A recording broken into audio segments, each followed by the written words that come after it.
Once upon a time, there lived two neighbors. One of them bought a shotgun. Aha, thought the other. All right, I'll buy myself a bigger gun. What could this mean, thought the first neighbor. I'll buy myself something bigger.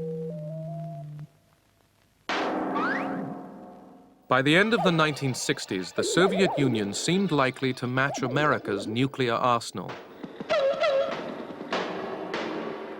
The two superpowers faced a choice: slow down their competition, the process that would be called détente, or continue an arms race that could end in all-out war.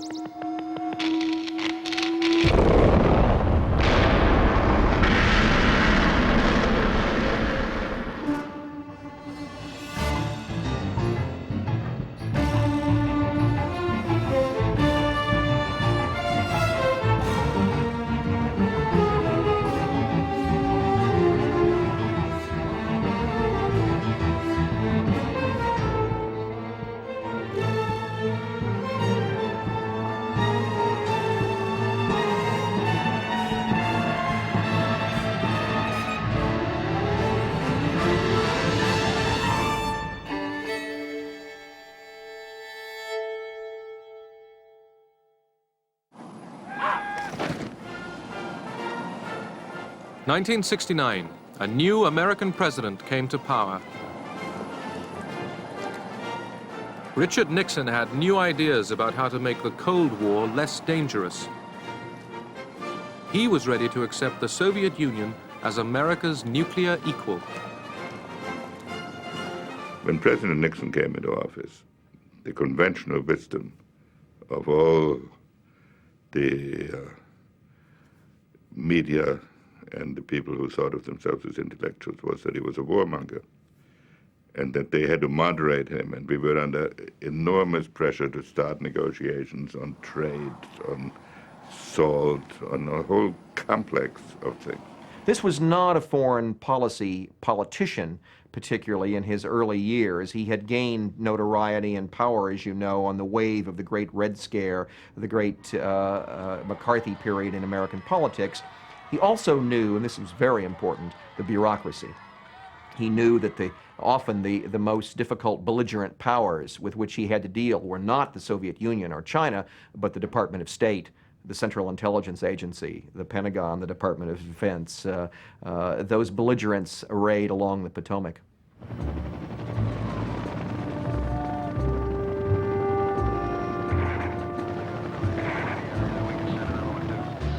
Although Nixon wanted to revise America's Cold War strategy, his first priority was to get American troops out of the war in Vietnam.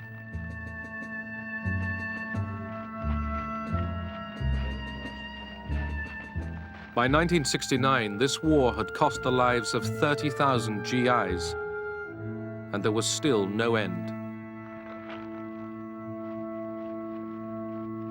When I became Secretary of Defense, there were 550,000 men on the ground in Vietnam, another 1,200,000 in Asia in the Navy and the Air Force supporting this operation. It was a big war. America's ally, President Thieu of South Vietnam, met Nixon on Midway Island. Nixon told Thieu he planned to pull out American troops and hand over the ground war to the South Vietnamese. Vietnamization was the term that I coined in order to get people thinking about the responsibilities the Vietnamese had there. So we came in to say, that's fine as long as you leave behind a well-trained South Vietnamese army and equip us so that we could take care of our own destiny. In July 1969, the first American troops were pulled out.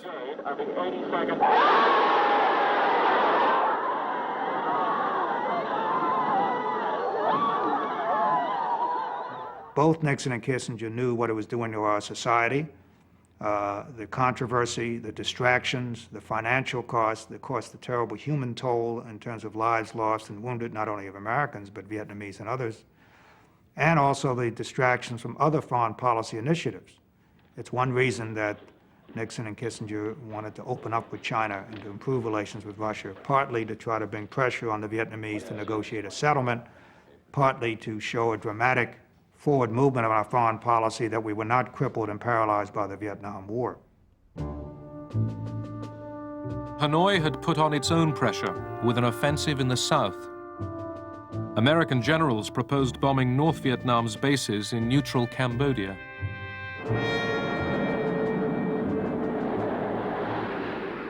Nixon agreed to the bombing, but insisted the raids in Cambodia be kept secret. Doors open at 30 TG. Can we up at 30 TG? Stand by to release. Ready now. Oh, I'm sorry. Time. Ready now.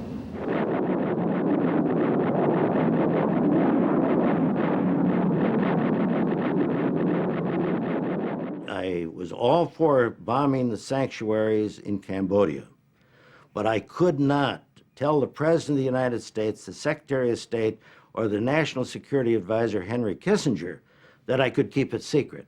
And I thought it would be a very bad thing if that came out at a later time. And I knew it would, because we had 12,000 people that had all that information, and you just can't keep secrets. Laird was right. Anti-war demonstrators protested.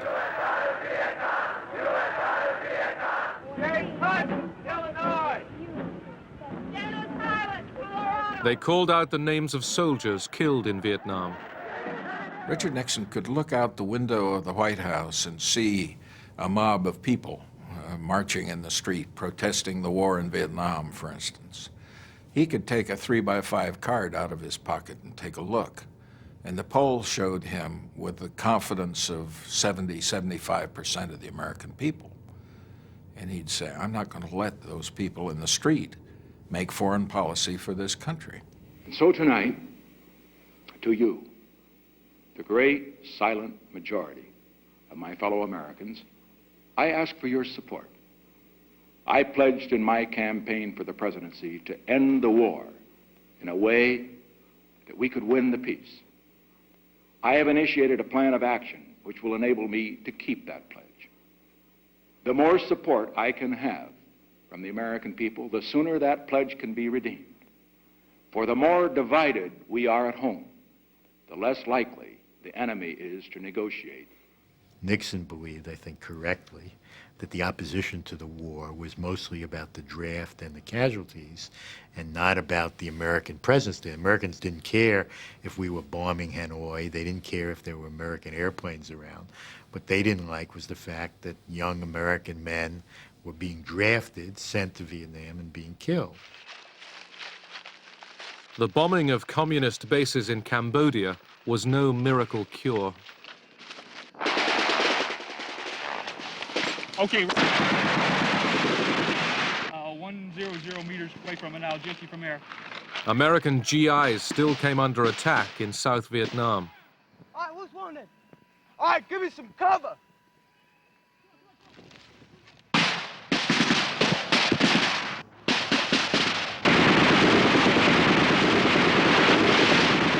Can you move them?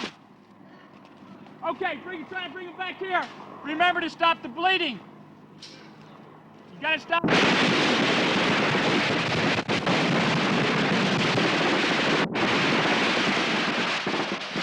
Nixon now ordered a ground assault into Cambodia. Everybody out here.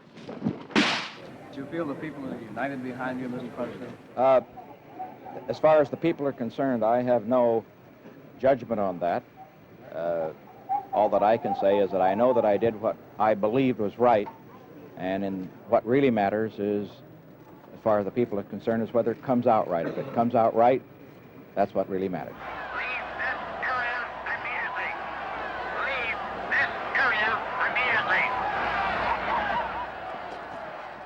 Nixon's invasion of Cambodia produced violent protests on American campuses.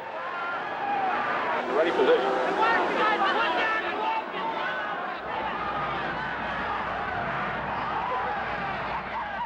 At Kent State University, National Guardsmen shot 4 students dead.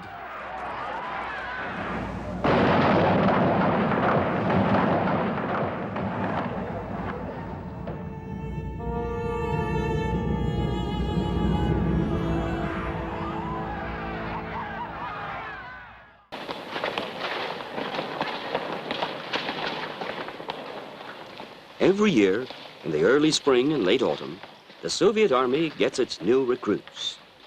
The forces are inconceivable without strong, agile men possessing stamina.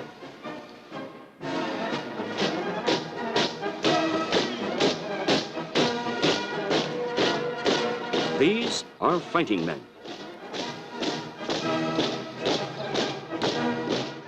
Fighting men alone could not guarantee security. Soviet leaders wanted arms agreements that recognized their nuclear parity with America. They also wanted American understanding in their quarrel with China. The Communist Party chief, Leonid Brezhnev, championed relaxation of Cold War tension with America, the policy that would be called Détente. He was on his way to the very top of Soviet power. Brezhnev was a sincere person in many ways. He had been through the great patriotic war from beginning to end. He returned with the very strong conviction that he had to do his best to prevent war. This was illustrated every time he went to a collective farm or factory. He would ask people, "How are things?"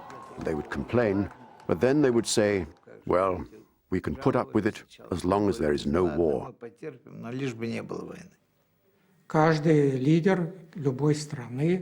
Every leader in any country has the need to express his character and to leave his mark in history.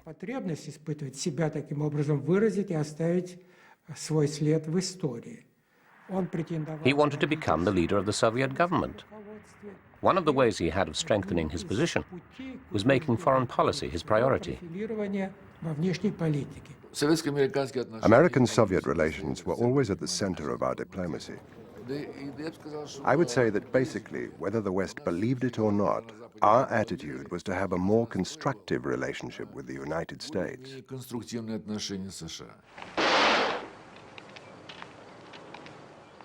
In Europe, the Cold War showed itself most painfully in the Iron Curtain that divided the two Germanys.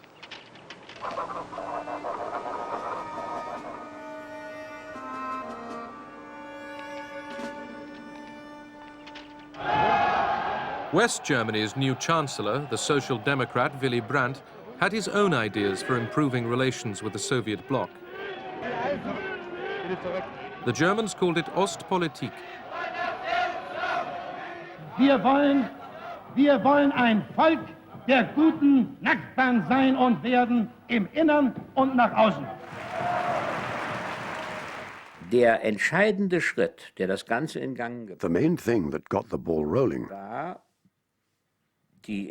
was the decision of the Chancellor to call East Germany a state. Regierungserklärung, die DDR als einen Staat zu bezeichnen. Das war, wenn Sie so wollen, This was a fundamental change in our position, unserer Position, die uns which led to fierce criticism from the opposition. erbitterte Gegnerschaft der CDU eingebracht hat. In Moscow, people were all ears. Moskau aber Aufmerksamkeit. In our opinion, there were more sober voices among the Social Democrats, those who would seek common points of interest with us. Not similarities in our outlook, but similarities in our interests. I would like to stress the difference.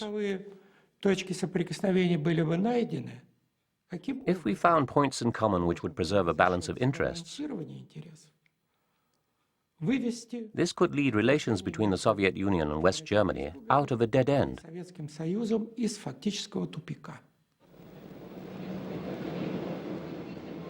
Willy Brandt became the first West German chancellor to visit East Germany.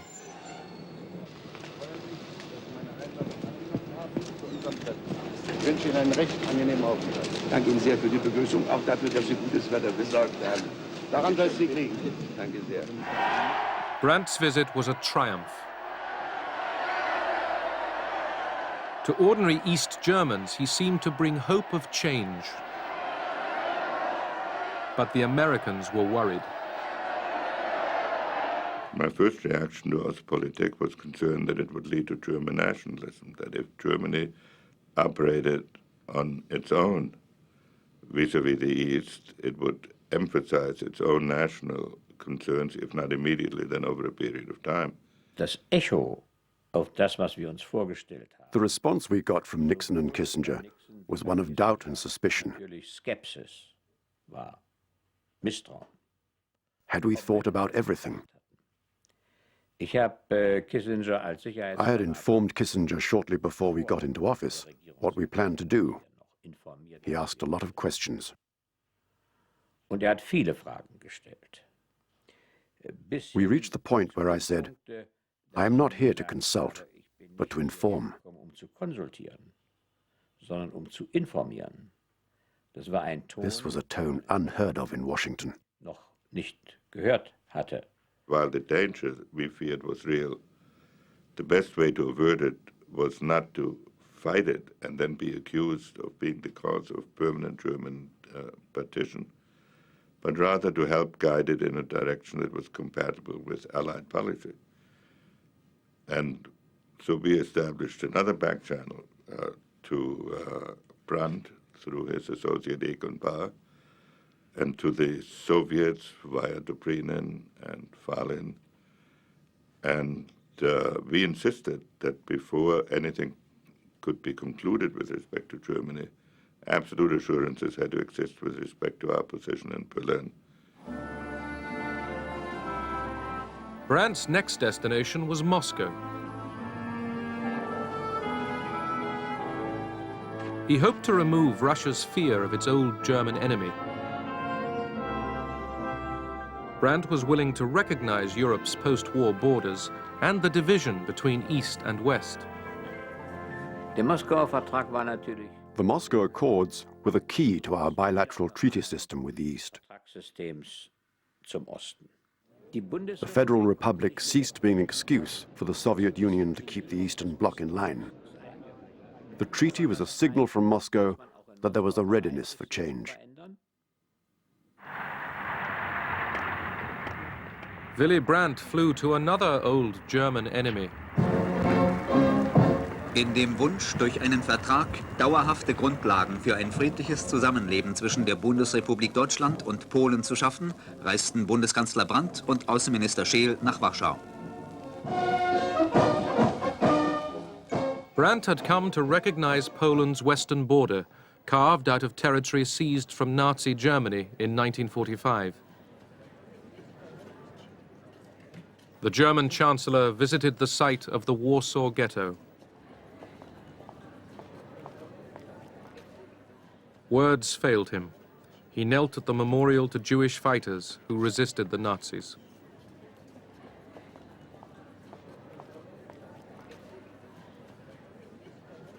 Brandt war, wenn Sie so wollen, ein Glücksfall. Brandt was a stroke of luck for German history. For the Americans, he symbolized reliability. He had proved himself the defender of Berlin against the menace of the East. And for the East, he was a resistance fighter against the Nazis, without any doubt. Nazis eben unbezweifelbar gewesen ist. In a divided Germany, these steps towards détente brought welcome cracks in the Berlin Wall. Families and friends separated by the wall could see each other once again.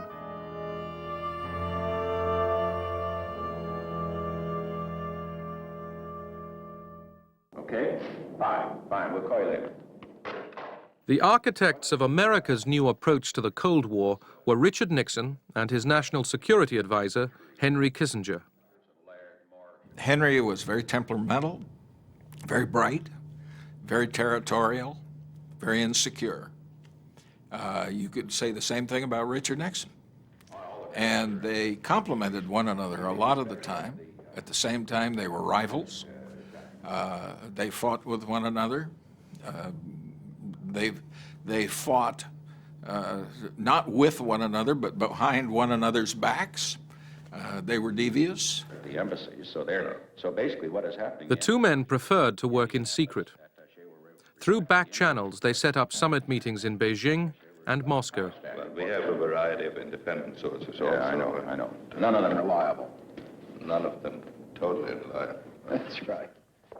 Nixon and Kissinger wanted the summits in China and the Soviet Union to help America get out of Vietnam. They also hoped to bring China into their diplomatic game. The principal reason for seeking a rapprochement with China was to restore fluidity to the overall international situation. If there are 5 players and you can't deal with one of them, this produces rigidity. Secondly, we wanted to demonstrate to the American public that Vietnam was an aberration, that we had ideas for the construction of peace on a global scale. Soviet leaders were alarmed after Kissinger, and then Nixon returned jubilant from China.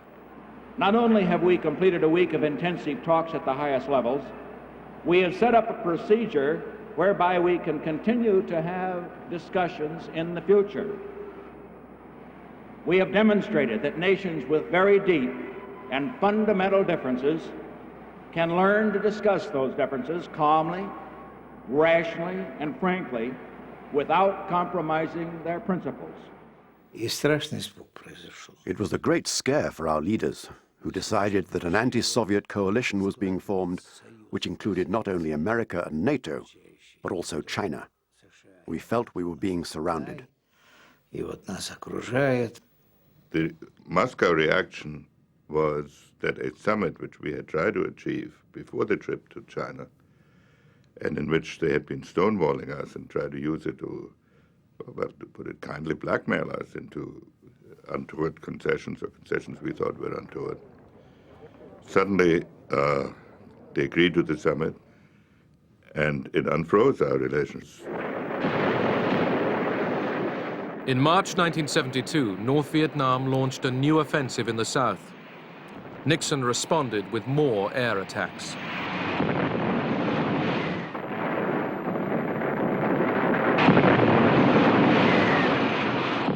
Would the Soviets receive Nixon in Moscow while his planes were bombing their North Vietnamese ally? The general debate that took place in the White House Situation Room, and I was in many of these, was which is more important, the Vietnam front or the Moscow front? And Nixon was the only important person that I can recall who said we can have both. I'm willing to lose the Moscow summit, but I predict the Russians will go ahead even if we bomb Hanoi and mine Haiphong. Nixon and Henry Kissinger played sort of good cop, bad cop with the Russians particularly. Kissinger would see Anatoly Dobrynin, the Russian ambassador, frequently, I mean, almost daily. And his line was, look, I work for this crazy man. There's no telling what he might do. So Anatoly, you and I, as reasonable men, must work together to an accommodation between our countries. Kissinger was uncertain whether Moscow would allow the summit to go ahead. I went to see Kissinger. He was nervous but tried to hide it. He said jokingly, "Okay, let's have a bet," because he knew I had a piece of paper with the official Soviet reply. He said, "Let's bet whether I can guess the answer."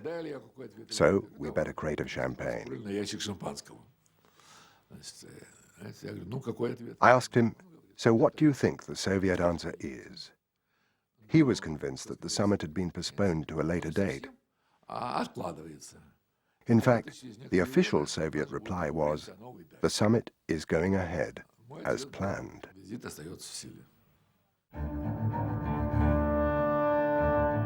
May 22nd, 1972. Richard Nixon became the first serving American president to be received in the Kremlin. The summit reached agreements to limit offensive and defensive nuclear weapons, and it laid the foundation of Détente. For Brezhnev and Nixon, this was the most dramatic proof yet of the new relationship between their two countries. But first, the Soviets had to make their point on Vietnam. President Nixon, Dr. Kissinger, myself, and one other officer, 4 of us, went out to Brezhnev's country dacha. And there we saw Brezhnev, Kosygin, Podgorny, and the National Security Advisor on their side, 4 and 4. We sat for 3 hours in a dacha in which each of the Russian leaders took an hour to blast the United States for its Vietnam policy, absolutely attacking Nixon and the United States. Nixon knew what they were doing, namely they were writing a transcript to send to Hanoi. So he listened patiently, didn't get overly argumentative, basically just took it. After 3.5 hours of the Soviet diatribe, sort of a tag team match among the Soviet leaders, we then went upstairs for dinner, and the entire mood changed. Brezhnev broke out the vodka. There was singing and jokes and toasts. And then later that evening, Kissinger went back, I believe with Gromyko, and did some more negotiating on arms control. The atmosphere was very good, even friendly. We were quite aggressive in view of Nixon's actions on Vietnam, but we made sure it didn't overshadow the summit, because the issues that Nixon was going to raise had already been agreed through the confidential channel. These were very important nuclear issues. All the members of the Politburo knew that the text of the treaty had already been agreed. Nixon knew that too from Kissinger. So, if we gave in to our emotions, we would ruin everything that had already been achieved. The President of the United States. The American Congress gave Nixon a hero's welcome.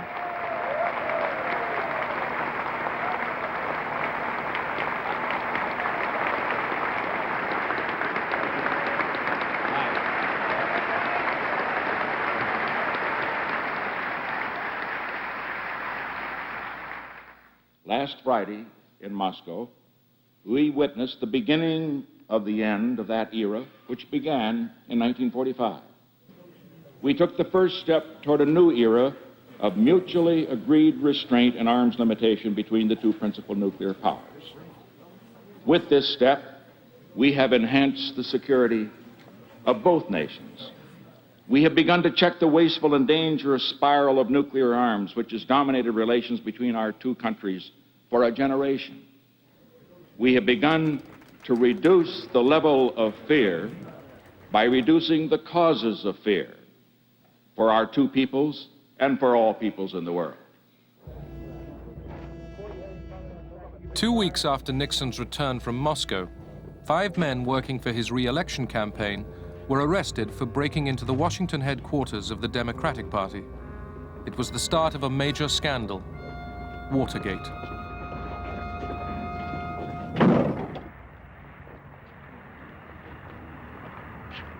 As election day approached, Kissinger returned from one of his many negotiating rounds with the North Vietnamese. He told Nixon he at last had a deal on Vietnam. The North Vietnamese negotiator, Le Duc Tho, presented to Dr. Kissinger a draft agreement on restoring peace and ending the war in Vietnam. And the first thing he said when he presented that document to Dr. Kissinger was, "You are in a hurry, are you not?" And I recall Dr. Kissinger nodding affirmatively when Le Duc Tho made that statement. We knew that Kissinger had met with the North Vietnamese side in Paris on October 9. So when he came on October 19 and gave us the text in English, mind you, and he asked us to say, well, we got 4 days to sign. And of course, we politely said, well, you know, this is the first time we have been given this text, so we would like to have time to study it. But by the way, you know, where is the Vietnamese text?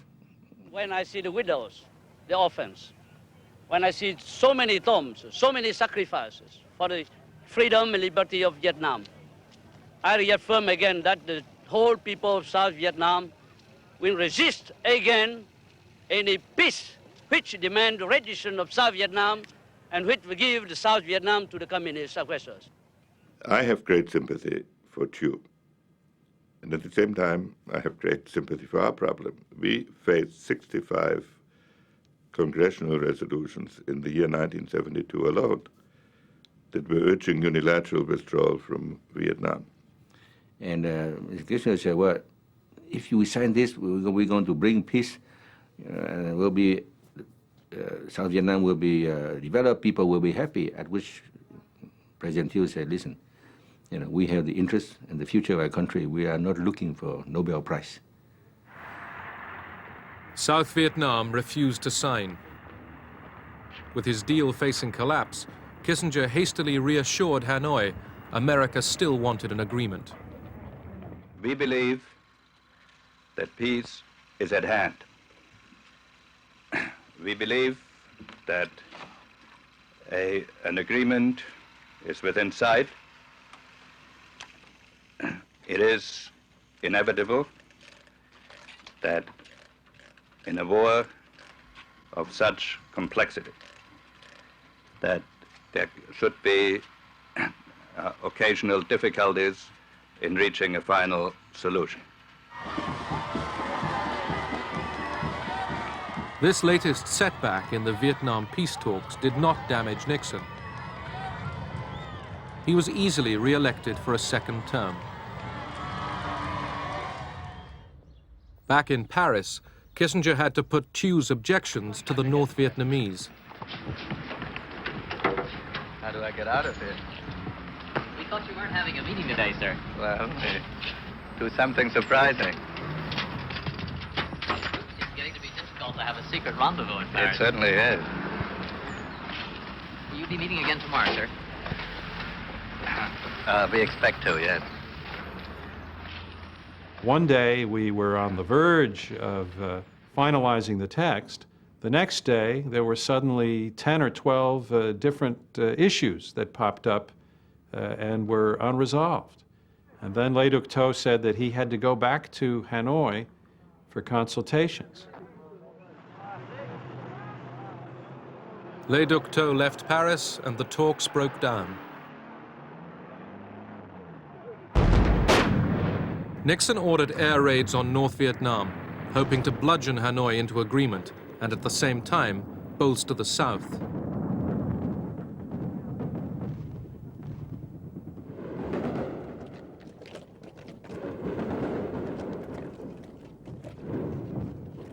Over 12 days, Hanoi and Haiphong came under the most sustained bombing campaign of the war. The bombing served its purpose. North and South Vietnam were ready to agree to the deal that Kissinger put together.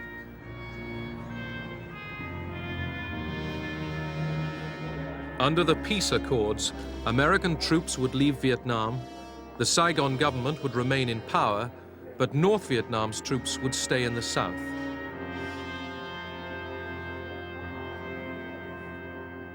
Nixon called it peace with honor. It so happened that with Mr. Kissinger, who had wanted to play the triangular, to do the détente, and Vietnam had to go in order for détente to happen. So this is my own analysis, and then that, unfortunately, was not very good for the South Vietnamese people. Good evening. The biggest White House scandal in a century, the Watergate scandal, broke wide open today. The Attorney General, Richard Kleindienst, has resigned because, in his own words, he had close personal and professional associations with people who may have broken the law. The two closest men to the president, H.R. Haldeman, his chief of staff, and John Ehrlichman, his chief domestic advisor, have resigned. Last week, both men were fighting hard to keep their jobs. We had a great staff system in the White House for dealing with crises. We didn't apply that system to Watergate. I think part of the reason was we didn't consider it a crisis. It was a very small potatoes episode. I had no prior knowledge of the Watergate break-in. I neither took part in nor knew about any of the subsequent cover-up activities. I neither authorized nor encouraged subordinates to engage in illegal or improper campaign tactics. That was And that is the simple truth. Regardless of Watergate, the process of détente continued. Brezhnev came to America for a second summit with Nixon. In California, the Soviet leader partied with Hollywood film stars.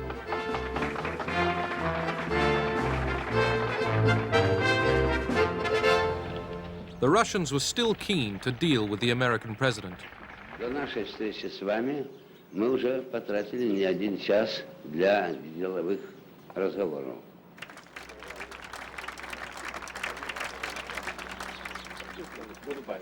Goodbye.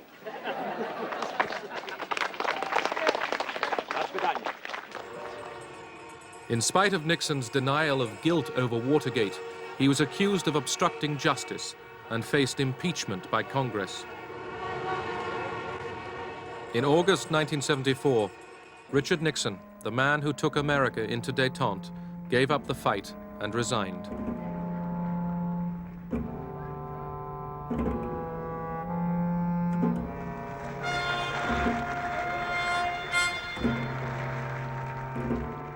His successor was Gerald Ford.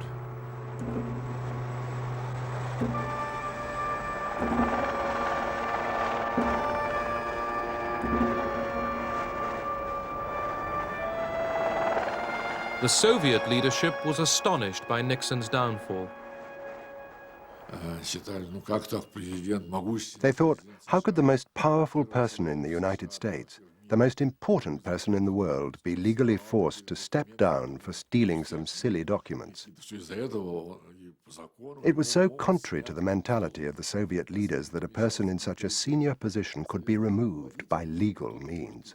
They simply couldn't understand it.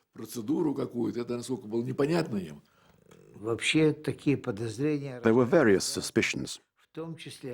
One of those suspicions was that it was done deliberately by the enemies of rapprochement between America and the Soviet Union.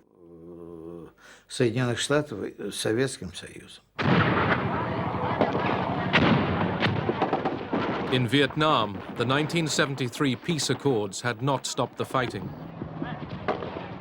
By April 1975, South Vietnamese troops were struggling to defend Saigon against Hanoi's final offensive. They could expect little help from the Americans. The Congress of the United States refused to supply the kind of military assistance that was necessary to keep the South Vietnamese military forces strong.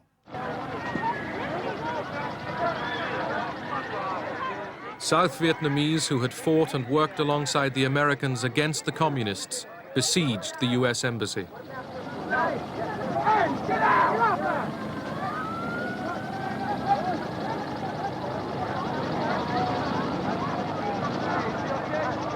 The Americans were getting away, but they had lost the war, and now they could not even save thousands of their South Vietnamese friends. The American experience in Vietnam, and particularly my own, had been like a B-52 strike from 60,000 feet up. Oh, we'd done a lot of damage, but very seldom did you have to gaze upon the consequences of that damage. That last day was like being in a B-52 strike right on the deck. You saw what our actions had wrought, and the horror and the shame was almost more than you could bear.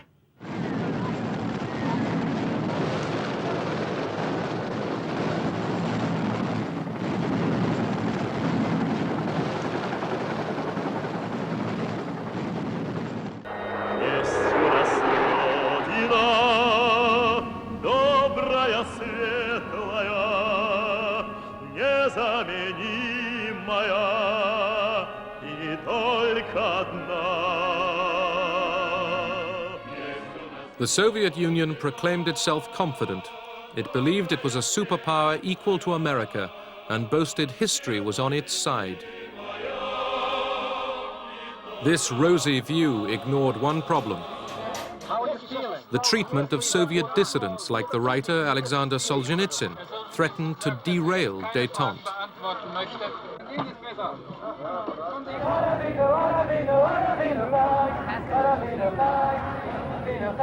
Mr. Kendall?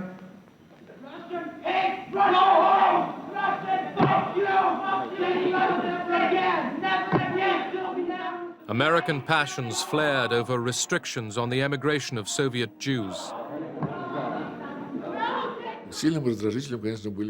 The questions of Jewish emigration from the Soviet Union and of human rights were a very strong irritant. These issues were raised regularly by the US Congress and by demonstrations organized by pro-Israeli activists, and sometimes by hooligans. There was at the outset, of course, a genuine backlash in the Congress of the United States against the policy of détente, not in the first instance from where one might expect it, from the right-wing pews of the Republican Party. It came instead from the traditionally right-wing Democrats, the hard-line, sort of cold warrior Democrats like Scoop Jackson. When we have something we feel strongly about, and in this case it is civil liberties and freedom and what this nation was founded upon, that we should do something to implement international law, and it is international law now, the right to leave a country freely and return freely, that we should put that issue of principle on the table knowing that the Russians are not going to agree to it. The debate about détente took a very curious form, because some liberals seem to take the view that maybe tension wasn't all that bad. And they suddenly developed theories of the need to intervene in human rights procedures that we never heard before, and that were strenuously rejected before. In the Soviet Union, where memorials kept alive the remembrance of a terrible war, détente had few enemies.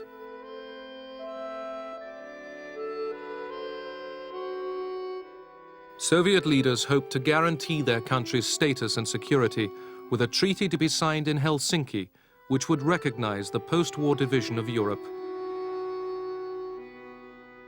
But this treaty had a stumbling block: human rights. The members of the Politburo read the full text. They had no objections when they read the first and second articles. When they got to the third, humanitarian article, their hair stood on end. Suslov said it was a complete betrayal of communist ideology. Gromyko then came up with the following argument. The main thing about the Helsinki Treaty is the recognition of the borders. That's what we shed our blood for in the Great Patriotic War. All 35 signatory states are now saying these are the borders of Europe. As for human rights, Gromyko said, well, who's the master of this house? We are the masters of this house, and each time it will be up to us to decide how to act. Who can force us?